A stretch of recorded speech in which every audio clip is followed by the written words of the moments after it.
Ziua, dragii mei, nu mai pot aștepta, vreau să vă arăt cu coșul care o să-l iau. Să-mi dați o notă de la 1 la 10 și să scrieți, vreau să scrieți, cum să vă zic, mai des în comentariu, că vreau să am și mai multe comentarii. Dați-l, e acolo.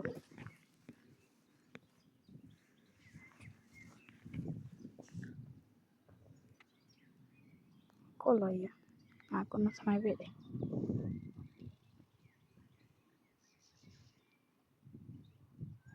Uitați-l pe acolo.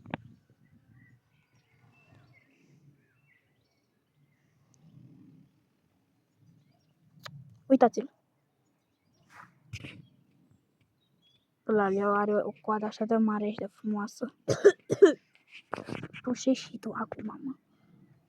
Uitați-l, e foarte frumos.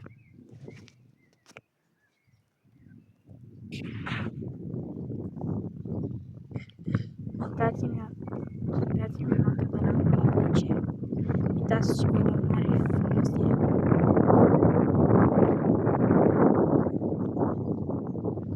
Uitați-l și încălțat. Ăla-l iau.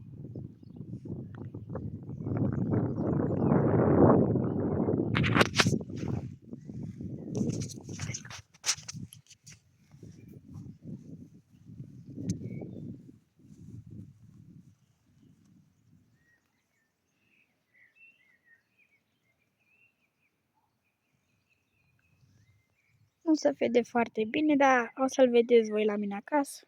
Și cam asta a fost vlogul, vă pup, papa. Dați-mi o notă de la 1 la 10 și scrieți în comentarii.